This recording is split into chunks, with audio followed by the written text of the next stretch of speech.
Hey, Hey, I'm Sybil Erie, and I'm Rose Nocturne. and we're The Ghost Maidens.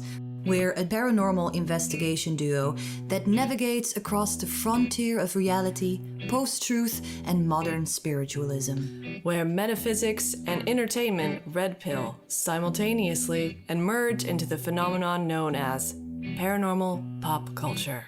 Being the true millennials we are, we made a podcast called Ghosts and...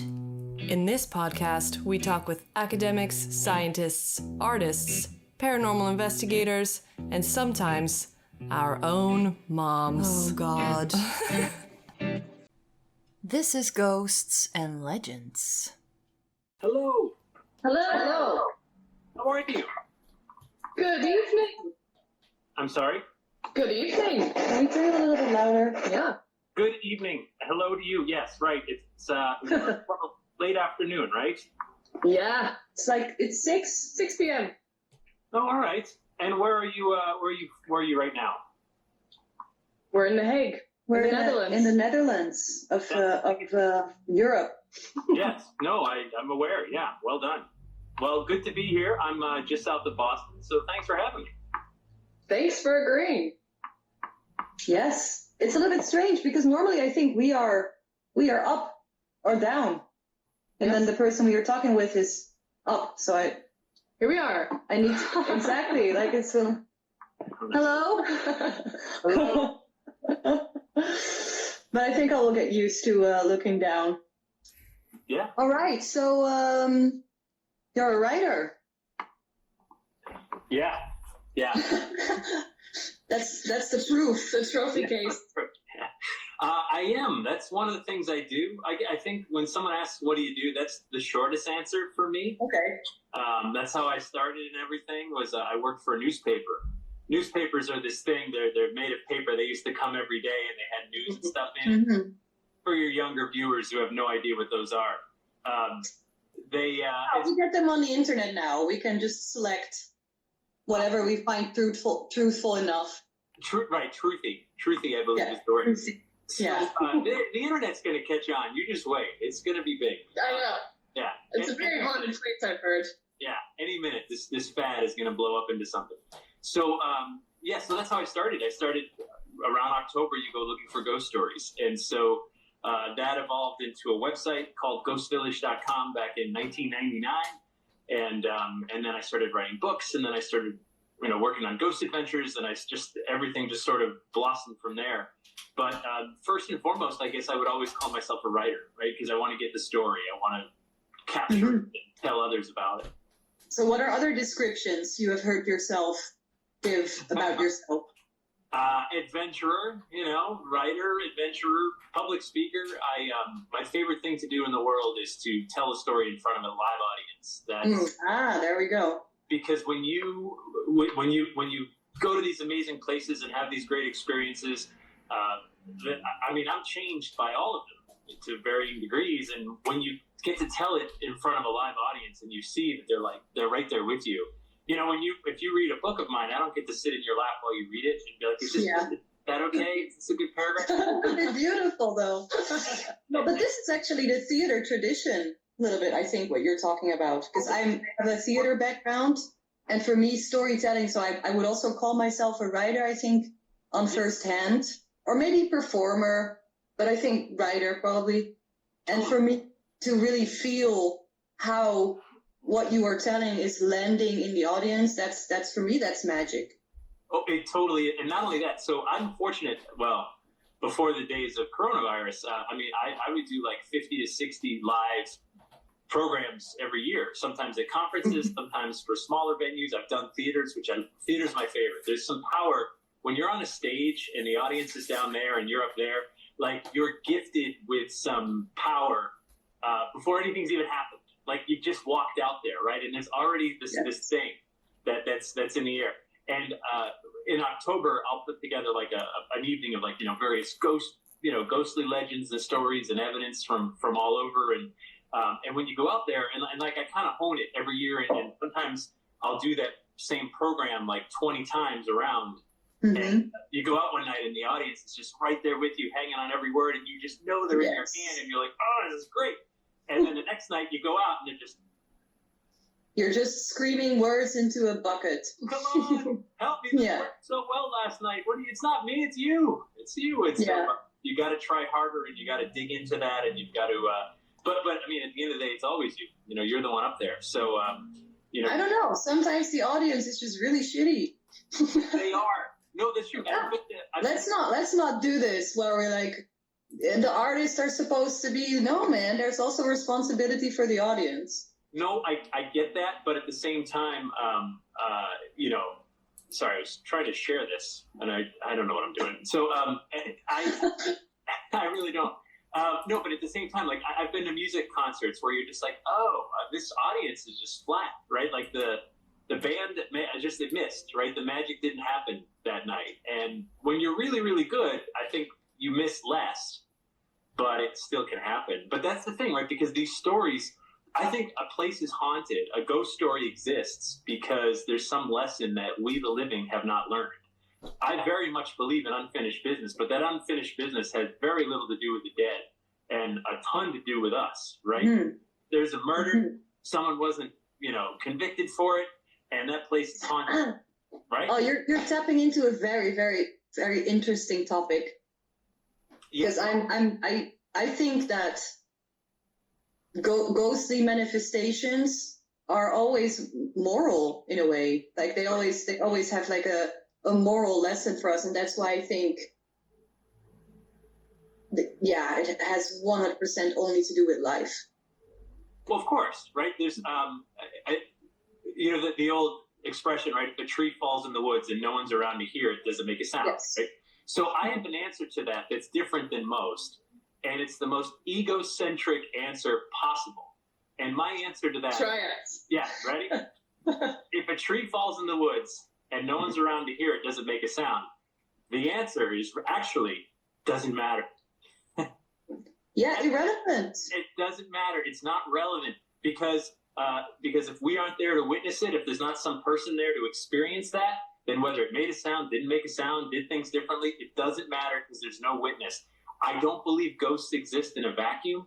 I think there needs to be a human element. There's a transmission and there's a receiver. Sometimes there's many receivers, sometimes there's one, but there's always something. And like you said, there's a moral to it. There's some story, there's some connection to the past. Mm-hmm. And boy, we've learned, right? Like what a lesson we're all getting. You know, when everyone says like, hey, you know, this horrible virus, well, we've been in much worse situations, just not in our lifetime. You know, it was only 100 years ago, the Spanish flu, 1918, right? It killed more people than anything else. It was horrible. And if we study and connect to our past, we have a better understanding of our present. But a lot of us don't do that. We just prefer to live in the moment. But these stories, if we share them, allow us to sort of at least tap into a piece of that and connect to it. So would you also say that the only ghosts that manifest themselves to us in whatever form or shape or concept it happens, they have to be relevant for now. Like they have to be to do something with them. Well, of course. And there's also, like, I've said ghosts are just history demanding to be remembered. But at the same time, that can also be very personal history, right? So grandma dies and 2 weeks later she appears for you, right? Like, yeah. Like that's very personal. It's not necessarily a frightening experience. It's just, hey, I'm still here. We're still together. There's still a connection. I still matter. And again, getting back to the egocentrism, I think a lot of us want to think that when we're gone, we still can exert some influence in the world around us, right? That please, yeah, right. Yeah. Not only will we be remembered, but we can still affect change. That we can still have something to do with it. And of course, that's true, right? I mean, we're all a product of our upbringing, of the way we were raised by whoever raised us, by our siblings, our friends, our communities. Like that all goes into making each one of us. And so whatever influenced them before, you know, the person, your barista who made you coffee this morning, right? Like had an influence on you. It might be teeny tiny, but it's something. It's just one little piece of your day.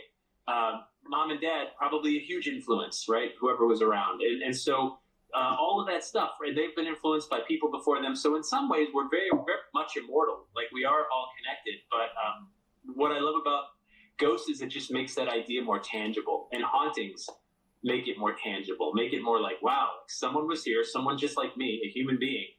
Someone lived here, someone worked here, maybe someone died here, and that's my story, guaranteed, right? Like, that's coming for all of it. Let's make it human.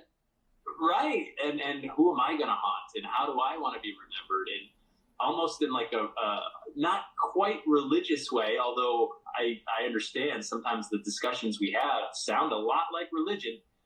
You know, you check your moral compass, right? Like, how do I want to be remembered when I'm gone? Right? And you do a bunch of horrible things, you're going to be remembered in a horrible way. So like the law of attraction, same thing, also works in death. Of course. Yeah, of course. And, you know, the proof of that is, you know, every community, every country has their heroes and villains.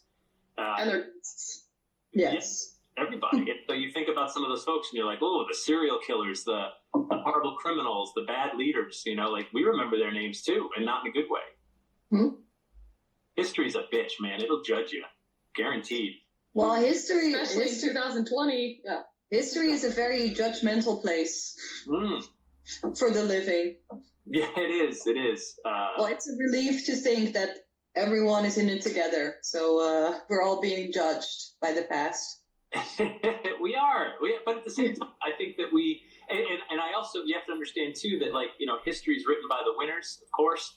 Mm-hmm. And Yes. so we lose so many stories by people that didn't come out on the winning side of a war, usually a war. We are all the children of the witch hunters. Yeah, that's true. I know. That's so sad. And I live in New England. We were well. You beat us at witch hunting. You did. Your numbers are just prolific. But we had our, Yeah. you know, we We did some killing. I'm not going to say we. Like I did say we, but I shouldn't. the royalty. Them.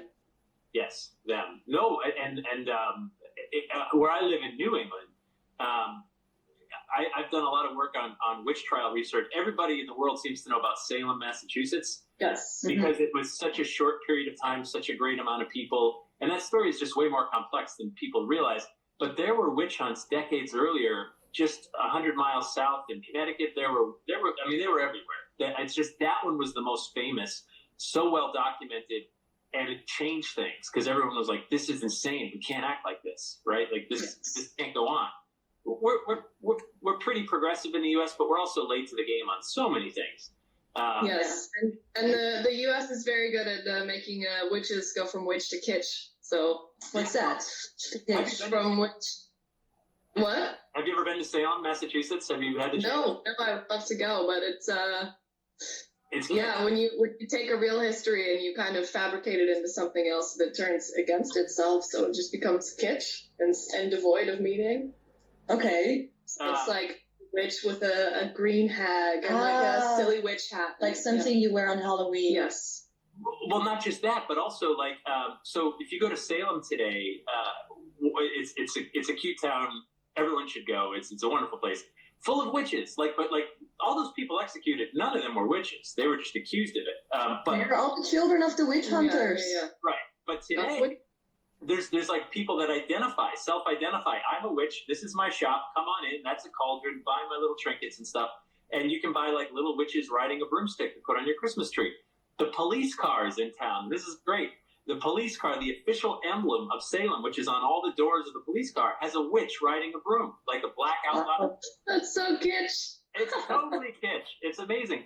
There was a TV show here in the U.S. called Bewitched back in like the 60s, which was a fun little show. There's a bronze statue of that character on a broom in Salem, right? Because that's witch. It's become witch central. And the funny thing about this town is it's got such a struggle with its own identity. On the one hand, it's a sleeper community for Boston. I mean, there's people that commuted to Boston every day on the train. And it's a beautiful seaport town. At one point, its seaport was bigger than Boston, way back when, but Boston got bigger. And so on the one hand, people in town want to be known for that. We're this quaint little seaport, beautiful little town. And then it brings in like 100,000 tourists every October who are eating in the restaurants and staying in the hotels. And and it clogs traffic because it's not a big town. You know, it's hard to get around. And so it's always had this like interesting dichotomy. And then you walk down and this place, there's two memorials in town for the people who were wrongly executed. And then there's like a dozen witch shops, you know, where you can go in and buy spells and stuff. It's great. Can we compare this to something that is like going on right now, or like in other history? Like, do you think you have an example for something similar, like identifying with the victim of mass murder? I don't know. Well, I mean, you know, on the one hand, so it's important we remember, right? Obviously, and that's why we put up memorials at sacred places, like the 9/11 site, or like concentration camps in Europe and things like that, right? Like it's important that you remember things that took place there. But at what point does it get so far in the past that you're allowed to like turn it into Disney World? Right. You know, and so Salem, well, that was 1692. It's been a long time. But I do think it goes a little bit faster now, actually, because I do here in Holland. I have seen some Hitler costumes on Halloween. Yeah. It's happening. No way. Yeah. That's still too soon. Like that wouldn't fly over here. I don't know. What's the rule for this? When can you start ironizing your history? Is ironizing a word? No, like making your history ironic, I guess. Yeah. Yeah. No, I get it. Yeah, I don't know, and the answer isn't up to me, right? It's some collective decision. So, but it is a little bit, since you're the writer, you're the creator of culture. No, I'm not the creator. I'm the reporter. So I don't make culture. I report it. So on the one hand, if you were to wear a Hitler costume around here, you can do that, and it would cost you your job and your livelihood. No one would hire you. You know, it would be on social media, and then someone would identify you. And that would be that. You'd be like, you're free to do that. By all means, wear it, and then never get a job anywhere again. Because the first thing people check now when they're going to hire you is all your social media and anything fine on you. So I guess that's society still saying, hell no, you can't do that. Do you have a moral code? Do I? Of course I do. For your writing, like what are the limits? Yeah, so I call it fresh corpses. I'm not a fan Fresh corpses? Fresh corpses. I'm not a fan of fresh corpses. So someone was murdered 5 months ago, and the family is still looking for answers, and now they say the land is haunted. Don't call me. Right? It's the nerves are too hot. Yeah, it's too soon. I accept that eventually someone may tell ghost stories about that place, but we need to be far enough away to put it into a context. So the corpse needs to be dry for you to write about it. Skeletal, dry, in the ground, and the family has to be done mourning. We have to have moved on in some way. Through a long lens. But not forget, right? Like that's the challenge, right? You know, if you want to look back through history and just remember all the worst moments, like that's a horrible view, right? That's a scary, like you're not going to have a good life. Right? I mean, but it would be interesting though to like write a story about a fresh corpse. It's very unsafe. It's very unsafe for the artist who is writing it, because you can be blamed for so many things and you don't know yet on like what history is going to do with the anecdote. So maybe in like 5 months we've all blamed line will have moved the other side of the story, but you will be actually on the very like the territory while there's still friction going on. So if someone was just murdered, I would pose to you that we don't know the ramifications of what this means yet. There hasn't been enough time to fully understand. You know, some people get murdered and laws change, right? A guy was murdered in Minneapolis, you know, a month or so ago here by a police officer, and it changed it's changing our country. And that event has happened plenty of times before, but this one was different. I don't know why, but we're still processing it, right? Suddenly everybody's looking at police brutality and everybody's looking at minority lives and things like that. We're looking at it. The problem's been there right along. But this one, we stopped. We stopped and said, let's take a good hard look at ourselves over this, you know? Well, yeah. the same thing, like Rosa Parks wasn't the first woman to sit in a different place on a bus, you know, it was just the time where we were willing to probably deal with it. So she was And the first one who did it actually got beat up, and Yeah. you never heard of her. Yeah. That's right. But Rosa was the best story, and that one caught on. And so that happens, right? And also, I think the fact that all of us are under quarantine, I know for me, like ever since it was early March here when we all kind of got locked in. And I mean, I've done a lot with this time, right? I've been self-reflecting. I've been doing home improvements. I painted my ceiling. I've had to do that for years, right? I was like, oh, Yeah. I had to paint my ceiling. Like, you know, ceilings need painting once in a while. Like Domestic Michelangelo, nice. I didn't know paintings needed, ceilings needed, yeah. Yes, Look up. When was the last time that was painted? it's wood. Okay. Well, stained, whatever. So, but you know what I mean? So, like, it's just all these little things. I'm like, oh, someday when I have time, I'll get to that. And then you're like, you have time.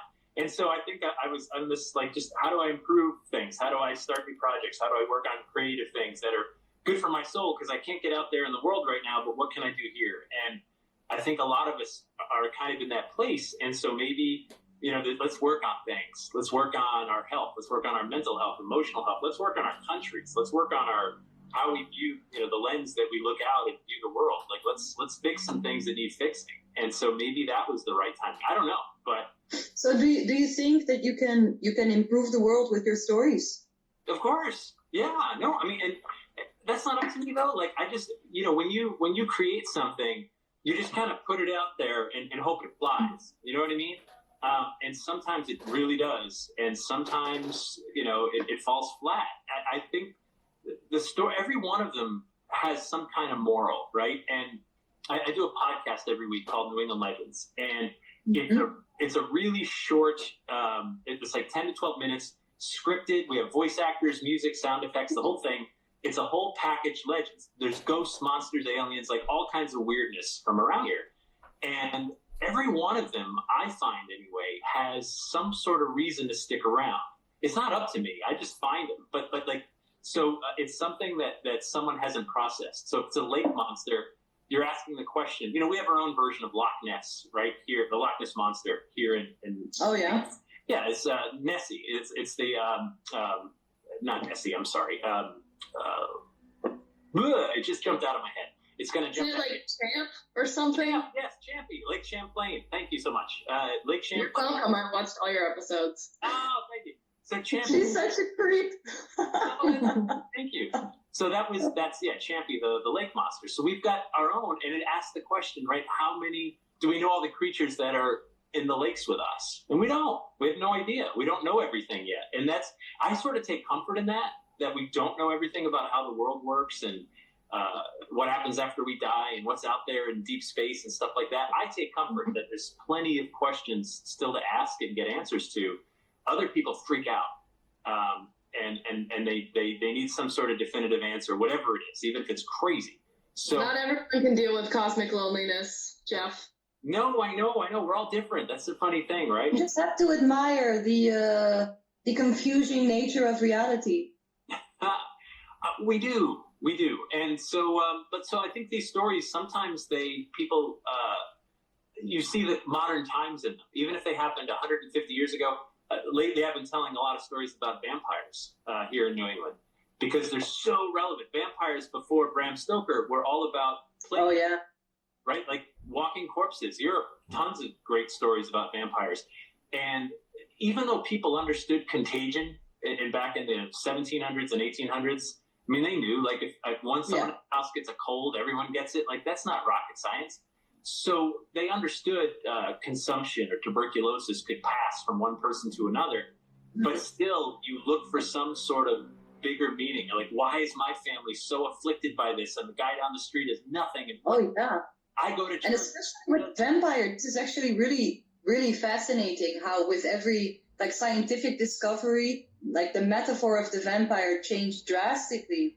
Yeah. So when they figured out that we have blood circulation, they started thinking that our thoughts would actually transported by our blood, and this also gave like a completely like a big shift in how we are writing about vampires. They became this being of passion and contagion. It's really interesting. it's amazing. And so we've got stories here where people have been exhumed, like their hearts pulled out of their bodies, like in an effort to break this spell that seems so medieval today. But at the same time, suddenly you can imagine, like, whoa, what if like 2 or 3 people in my household died from this horrible thing?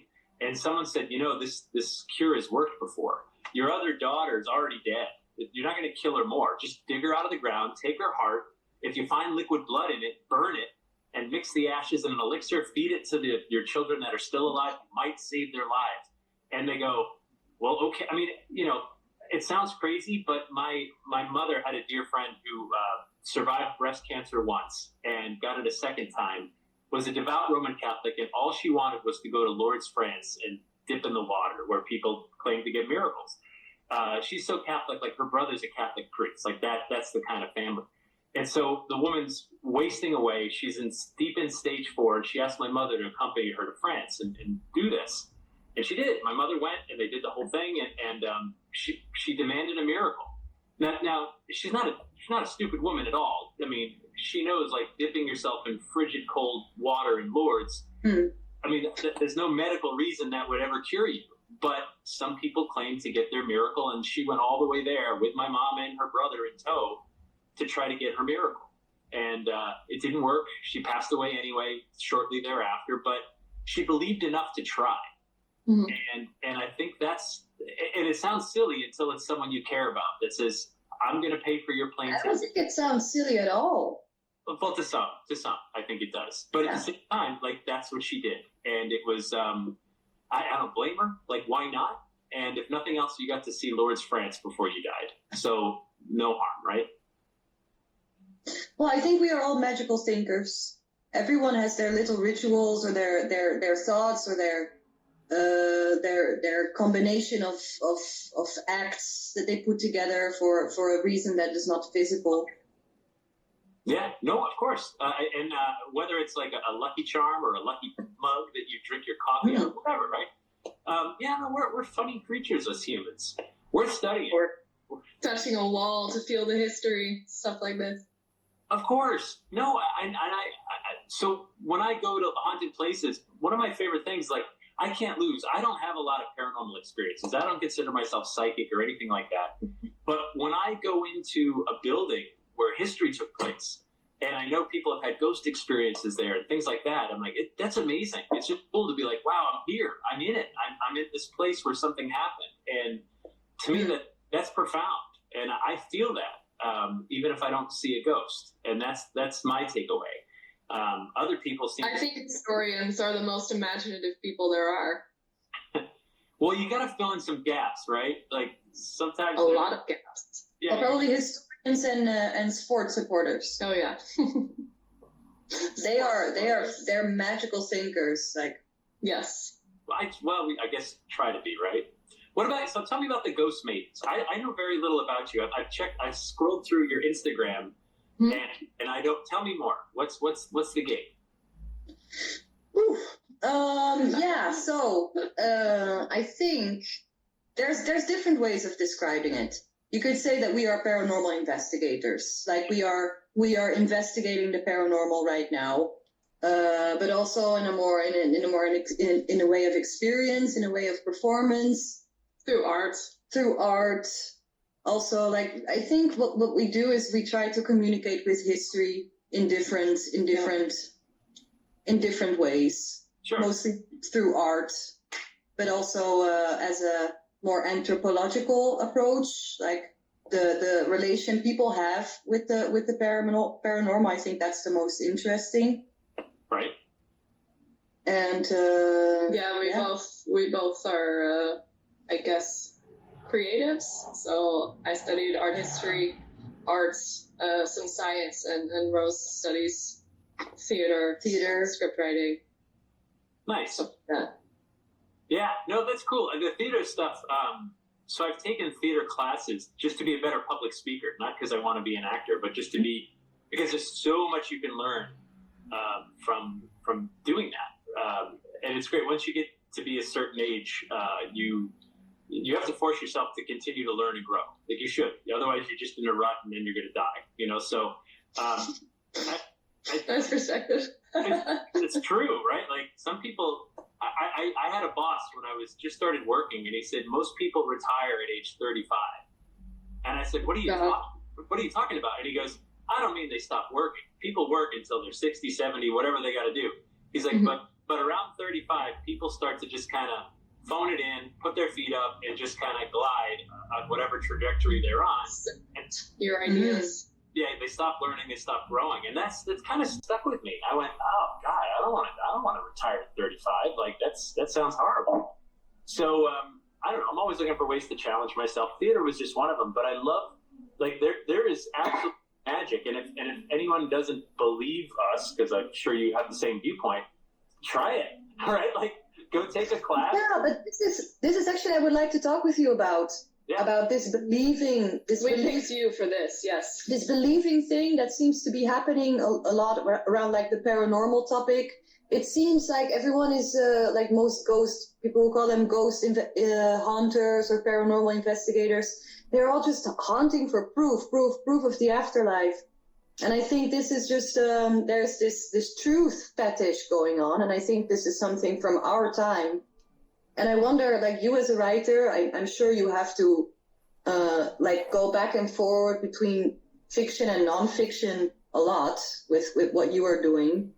No. I don't. No. Let me correct that. So, Right. So if I interview someone and they say I saw a 3-headed demon and the ghost of Elvis and whatever, like that's their story. It's not for me to judge. I don't even have to believe it. That's not necessarily. You believe they believe it. I need to believe that they believe it. And could I be lied to? Yes, although I think it's pretty rare at this point. I can smell a bullshit story pretty far off at this point. But Well, I would say it's irrelevant.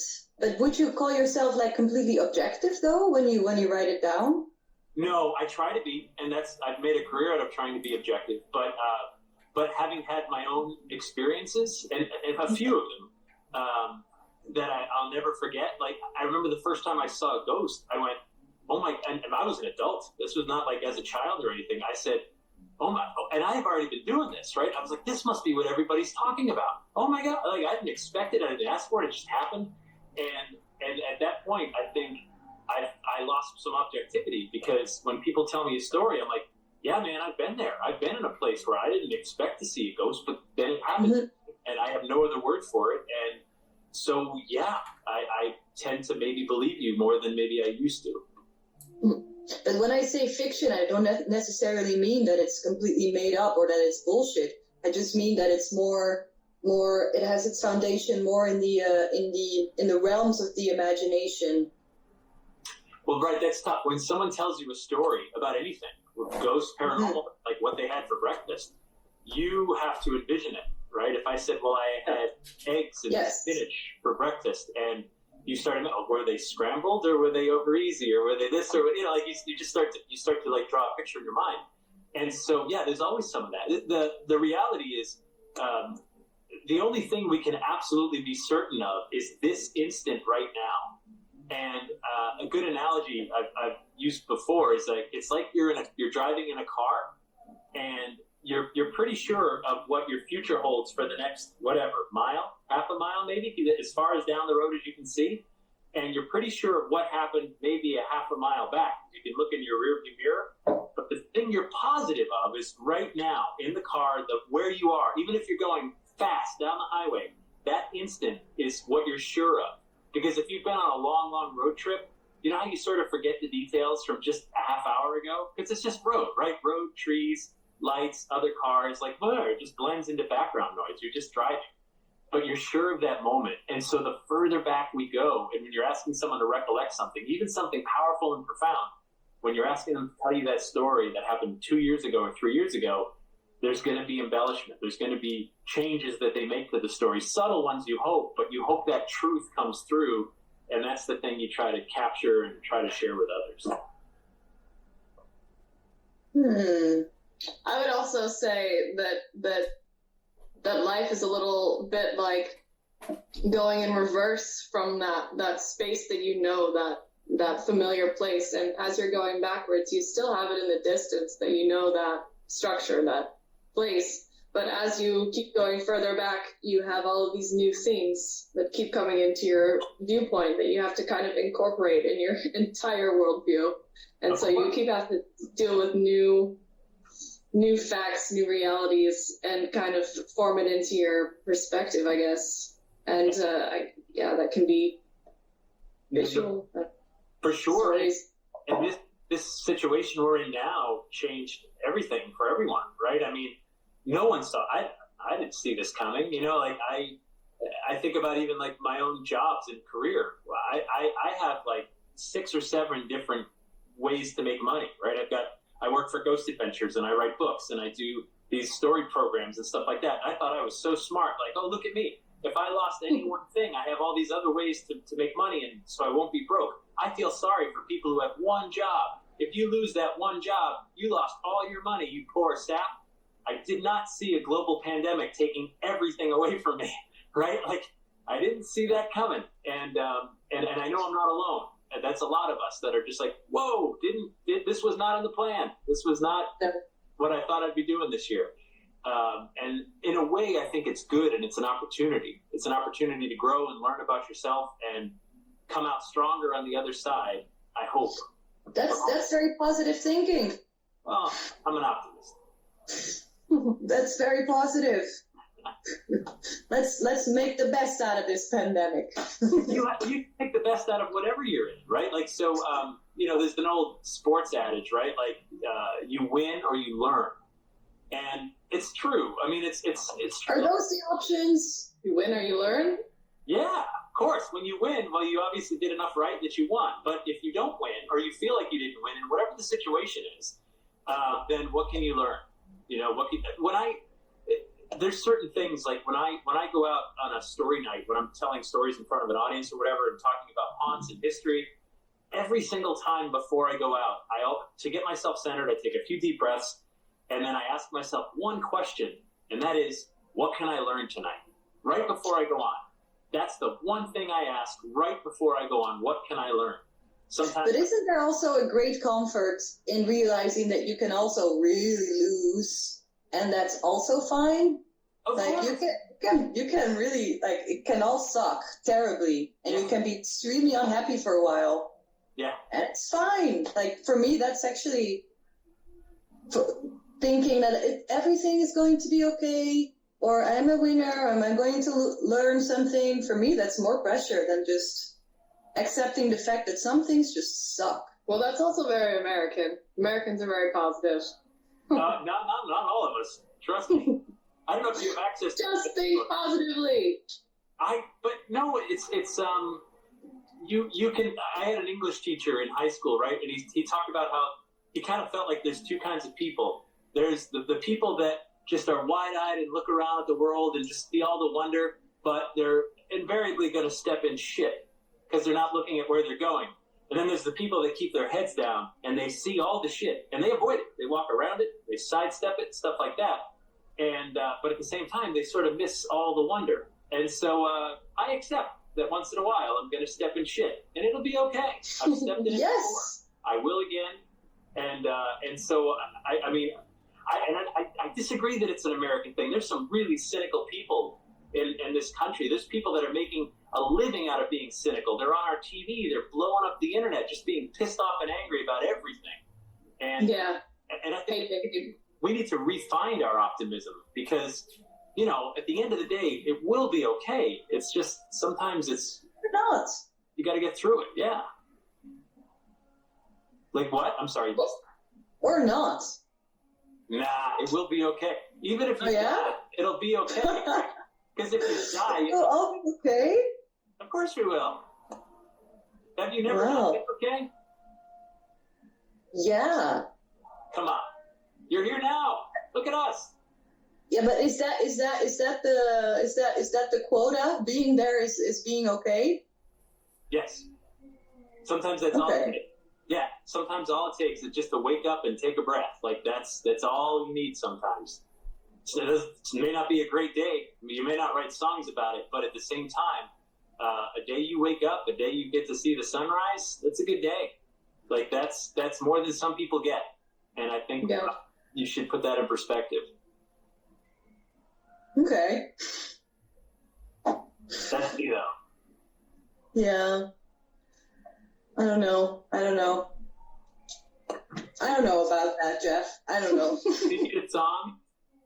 Are you What? Are you a pessimist? Are you one that Are you asking if my glass is half full or half empty? Sure, you can put it that way, I guess. I don't know. I think thinking that everything will always be okay or that life is a lesson, everything is a blessing. I just think that's a very capitalist way of looking at life. I think the moment we start accepting that life is also just very violent and constantly in conflict, and the true harmony in this life is actually confusion. So I think in this philosophy of everything turning out in a way that is harmonious or balanced is Well, I didn't say naive. harmonious. I mean, I just mean okay. I mean, I've made it this far, right? Things have gone good, things have gone bad, but I'm still here, and there must be some reason for that, right? And so I think that's where I find the optimism. And my bad day would be someone else's great day. Yeah. And so I just try to keep perspective on it. And so far, I mean, 46 years on the planet so far, it's been okay. There's been some bad times, really bad, but Yeah. here I am, and I've learned. Well, you seem like a thankful person, and I think it can't go terribly wrong if you're thankful for the little things, right? Like I really don't think that if you go through life with an awareness of detail that it can necessarily go that wrong, or if you're an aware person. I try, and the other part of it too is that when you look into ghosts and legends and stuff for a job, especially like working on ghost adventures, it's hard because we look into like the worst cases, like the horrible things that happen. The fresh corpse cases. Sometimes, but that's not my fault, right? So, but when you look at the worst of humanity all day for your job, we've done haunts where literally a serial killer. I would never even think of this, right? So we've done multiple stories about the homes of serial killers where they buried all their victims on their own property. Yeah. Wouldn't even occur to me, but I've done 3 episodes on that story, 3 different serial killers. All of them did that. Like the H.H. Holmes guy. Well, no, Holmes spread his bodies all over. John Wayne Casey did that. Oh, that's where Zach is holding the brain, right? Is that? Yeah, he held his brain, right? Yeah, that one blew my mind a little bit, that episode. Like, imagine putting the bodies underneath. First of all, imagine killing people in the first place, but then putting their body underneath your house, not just one, but again and again and again. I mean, my brain isn't even able to go there. But you spend all day looking into stuff like that, and it kind of puts you into a dark place. It's so Nietzsche, right? Nietzsche said, "Gaze long into the abyss gazes back." So true. So after like all day of working on serial killers, by the end of the day, I need some balance. And I'm fortunate I've got a young daughter, and like we'll sit and color or like go outside and play. And I'm like, I need something that's not serial killers. Let's just go do something fun, Let's draw rainbows, anything, and it helps. It helps because like I think sometimes. Do they come to you with the idea, or do you give them the topic? Usually they're telling me at this point. When we were in season 1 back in 2008. Yeah, early days. I was very involved in helping them find locations. Now, most of that directive comes from other people, and they just say, "This is where we're going. Find the history, find the story, help us with the people and the witnesses." But for example, like Zach holding the brain in that one episode, was that your idea? No, that's his. But I did speak to the psychologist ahead of time who owned the brain, and I was part of asking her to bring it so Zach could see it. I know him. I mean, we've worked together for 12 years. Like, I know what he's going to want to do. So it's not my idea, but wasn't surprised that he wanted to hold it. Because We're not surprised either. Because for me, that moment, I think it also says a lot about the philosophy or about like the thought, like on what ghosts are, like holding a brain and then having the feeling to be the closest to the spirit of that person. I think that's very interesting, right? Well, right. So Ghost Adventures, right? They're intentionally putting themselves into the place to try to connect with the people that were involved with that place. So like John Wayne Gacy or whatever. It's a dark place. It's a dark place for sure, and I think that affects you. The brain being the most essential part for. Well, is it? It's very materialist to think that just because you hold the I don't know, body part of another person, especially the brain, not the heart, not any other organ, that you find some sort of essence in just holding the object, even though you're wearing a glove, that touching this transfers some kind of magical energy into your body, or the ghost or the essence transfers itself like an unwanted disease or something. So we found that very essential to the whole belief of like a haunted object or an art piece. Anything with a story, it gives power, gives value. And we saw this part and we were just like, oh man, we have to talk to someone about this. Yes. It's just, what a scene. So the psychometry, right, is the idea that you could hold an object and get a sense of who owned it, right? Like, gypsy fortune tellers would hold a ring and say, okay, he's got black hair. Right. So this is not a new idea at all. And while that may sound like fringe or woo-woo to some people, sometimes we do get a sense. Sometimes I remember I bought this old phonograph, like, the old crank it and it played the record and stuff. It was just this great old machine, and I wanted to put it in my living room, and I found it in this little old antique place, and I cleaned everything up and made it nice, and I put it in the room, and I was like, the room was not the same. I know nothing about this old phonograph other than I bought it at a local antique shop. It was covered in crap and dust, and I cleaned it up. And I thought it looked really cool, and it did look really cool, but it changed the whole room, and it bothered all of us. And I was like, that damn thing's got to go, right? Aesthetic is real. Yeah. We get rid of it, and the room's fine again. And you're like, that's weird, that's weird. There was something to it. And so I get the sense that, so we connect, right? So we're all human beings. And did you ever, walk into the room where people in a romantic relationship had just had an argument, and you walked in and you're like, hey, how's it going? And ooh, so cold in here. Everything okay? You just feel it. You feel the energy of the room is there's tension, and you just feel it because you're a human being and you're connecting with other human beings.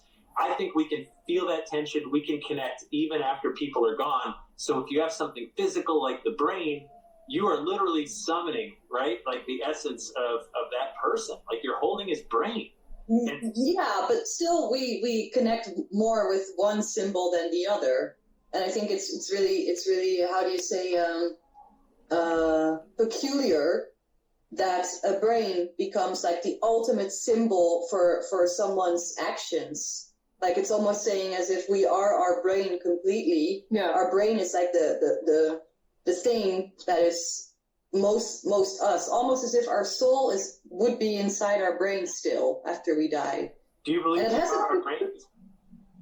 I do not believe that we are our brains, but I think historically, if you, for example, look at the Egyptians, whenever the pharaoh died, the first thing they would take out is let's first take out this fucking shit. I don't know what this is, Right. Take out the brain, preserve the heart. Well, now the brain is it's almost like a divine organ inside our bodies, and I find it very interesting, just as a cultural phenomenon.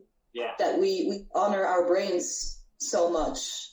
So it's funny to me. So if let's say in that episode they would have had his preserved hand, John Wayne Gacy's hand, it would accept something different. No, but the hand literally killed somebody. I know the brain made the decision and controlled the hand, but this is the weapon right here, right? I feel like anything he could have held belonging to Gacy would have connected him, right? Whether it was the brain. I think so too, but it would definitely have changed the angle. If it would have been a hand that he was holding, I think he would have focused more on I think the brain was almost held in exactly the same way, actually. Like this brain did the things. Yeah. And you know the worst part about that brain, right? They couldn't find anything wrong with it. That's terrifying. That's terrifying. Right? You wanted them to be like, oh, here's the problem. These parts weren't connected. Yes. Oh, there, that explains it. But no, I remember this when I did the pre-interview with the psychologist, and she said, like, no, there was nothing we could find that was structurally wrong with this brain. Just something snapped in this guy. And Normal guy. Yeah, normal guy. The terrifying thing is that means it could happen to any of us, right? Nature or nurture, right? So she's saying, theoretically, it's not nature, it was nurture. It was some sort of upbringing, something in the environment that changed him and turned him into that. And you're like, God, could that be me? Could that be us? Could that be my neighbor? You know, you start to really look around when you hear stuff. It's a very sensational thought. It is, I know. Scary. Well, so why do you think that people like to be afraid? Because it's like the same reason I think we like to go on roller coasters, and we like to. Some of us do. So you feel alive when you're afraid, right? It's a very much it's a powerful emotion. So in the theater, right, like when theater's represented, it's two masks, right? One's laughing, one's crying. I'd love to see a third one where it's like, it's just scared. But You're just like bored. Bored would be bad. Not anything but that, right? Anything but bored. So when you're afraid, and the thing about watching it on television or watching a movie or whatever is that ultimately you know you're safe. So you allow your emotions to get to this fearful place because you know you're in your home, you're on your couch, the door's locked, you're in a safe place, but then you get to experience all that fear and adrenaline and all that alive feeling that comes with fear in a place that's ultimately safe, as opposed to actually going out of the woods with a serial killer and thinking I might die tonight. This really could be it. That's not fun fear. That's just fear. Fun fear. Like that term. Fun fear, like in some controlled environment. Same reason people like to go to haunted fun houses, you know, where people jump out of the walls and try to scare you or see scary movies. I think it's because we live in a less primal world, so people have forgotten what feels like. I agree with you. And I think that, 500 years ago, life was a lot more life and death. You know what I mean? Like, if you went out hunting and you couldn't find something, some of your family might starve, right? Like, that's fear. Yes. Like, that's real. There's no other reason people should do Ironmans besides this reason. But you know what I mean? Like, that's one of those things. God, a couple of years ago, I've always had a fear of falling. And not heights, just falling. It's called basophobia. It's got a name. And 2 years ago, on my birthday, I decided to go skydiving. Only because it scared me. It scared the living bejesus out of me. And so I'm like, let me face this on my birthday. And I also figured if I died, right, then my headstone would have the same birthday and death day. And people would look and be like, ooh, I bet there's a story there, right? So I had that. So I was like, I'm going to do this. And so, I can laugh and joke. And then we get in the plane. And this plane was so rickety. I mean, like rattling. And as we're taking off, I'm thinking jumping out is probably the safest option, right? This thing is just so old. It takes like 15, 20 minutes to get up to 14,000 feet where we're going to jump. And they open the door and we're going 85 miles an hour. And we're 14,000 feet up above the ground. And the door's open. I've been on plenty of airplanes, but the doors aren't open when we're in the air, right? Like, you don't do that, right? So these No, never. And these two guys jump out, and we're next, and the instructor's on my back. Obviously, I'm just a passenger. I'm not doing anything myself. I just have to fall. And just the blood rushes from my head. I'm petrified, and I have to go because there's a plane full of people behind me that want to go, and I'm next. And just getting out there, feeling the wind, looking down, and then we start to fall.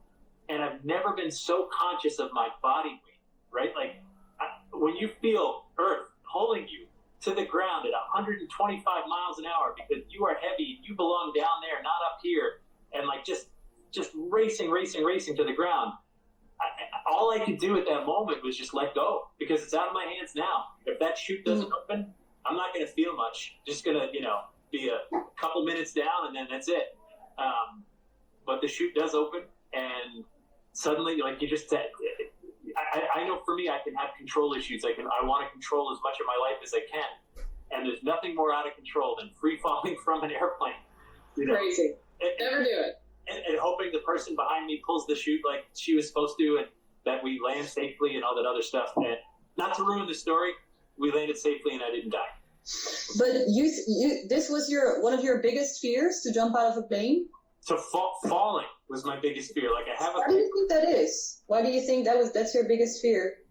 I don't know. I can think of some falls I had as a young child where I fell off a wall, and that really scared me. I can be high up in high places. That's okay. But it's just this idea that I fall, and I think it's a loss of control. I think that's what it's more about. It's just like, because when you're falling, you're out of control. Like, you're not supposed to. That's not a decision. That's a mistake. And so maybe it sort of stems from there. And so I was just trying to, like, face the monster, by doing, like, that's the worst fall I could ever have, right? Is that high up out of a plane. Yeah. And so I did it. I haven't done it again. I don't plan to, right? I'd never say never, but at the same time. And did it cure me? No, but it's not quite as bad. Right? So I get to keep that. I get to say, like, all right, I faced this thing that I really fear, and I survived, and it wasn't as bad as I thought. And maybe this scary monster is not as big and not as scary as I thought it was before. Still big and scary, but not as scary. So that's something. It's growth. All right. Yeah. I don't know what my biggest fear is. No? What are you afraid of? What's the smallest fear? Flying. Well, I don't like flying. I don't like Loud noises. I don't like loud noises. Oh, now we're getting to it, aren't we? Don't pop a balloon. Oh, balloons. I hate balloons. So you've already named 3, and it's only been a few seconds. I have. I guess it's not being in control as well. Like, Yeah. well, but which is probably like losing influence, death, afraid of death, afraid of endings. But how do you face the fear of death? Into an open grave. So I did that. I actually had an idea for a business that I still think would be great. I don't want to actually do it, but if anyone out there wants to do it, go run it. I thought, like, if you owned a funeral home, it would be really interesting to hold funerals for living people, right? So, like, like you would pay for your friend, and you would lay in the casket. You're obviously breathing and all that, and people would say eulogies about you, and you would just lay there and listen to all of it while you're in the casket. I had a similar idea. Well, let's do it. Let's start a business, like funeral. While we'll put the fun back in funeral while you're alive. Let's do this. I did a workshop making death masks for people to be buried in their own death mask, so it was kind of like that, actually. Well, I had an idea for a performance that I would like go in an actual grave under the ground, but then with oxygen, and then I would have everyone just come to my funeral and say something at my at my grave. Yeah. And then listen to it, and then just write the things down as a response. Yours is a lot more trouble than mine. Mine's just in a casket in a room. You can get out and over it, and the next person can get in, but you can have more business. But That's that melancholy, you know? We got that melancholy, Jeff. I'm sorry. We got born under Saturn. No, it's okay. It's all good. But I you wonder, a fear of death. Well, that's not good, because number one, it's the one guarantee you get in life. You're going to die from the moment. Yes. However, to be unnaturally afraid of it would just be debilitating. So I think you have to work through one of those, because, I mean, when it happens is out of your hands. It should be out of your hands, I hope. And so just sort of accept it and live each day and do great things. Well, did you know that the Netherlands is one of the only places that does euthanasia? Like, but you can decide when you want to die. I'm all for that. Although I would prefer that you have a terminal illness. We had a doctor here who made a name for himself, Dr. Kevorkian. Yeah. So it's funny when for years, like if I saw my eye doctor, they would always ask who my primary care physician is, you know. And I always, like, it doesn't matter. You're just testing so I always put Dr. Kevorkian. And And they would say, I know him. Is he like 2 or 3 towns over? And I said, no, he's a little further away than that. But yeah, there was like Kevorkian. How do I know Kevorkian? So he was my primary care doctor for many years. We have only 20 seconds left. Go, say something profound. I cannot accept the knowledge of dying. Okay, well then. I think ghost hunting is becoming an institution. I think looking for proof is boring. Come on. Knock knock. Who's there? Patreon supporters. Patreon supporters who? Our Patreon supporters, whom without their help we would not be able to make any of this. You can find a link in our Instagram bio to become our supporter, or go to www.patreon.com/theghostmaidens. And for as little as $2 a month, you get access to our films, music, and exclusive content. If you'd like to talk with us, get in touch by sending an email to theghostmaidens@gmail.com. And remember to look for truth, not proof. Unless you're an actual scientist. Probably also a lawyer. Or me to my boyfriend. Or a doctor with a reputation to uphold. Or an astronomer. All right. Definitely an astronomer.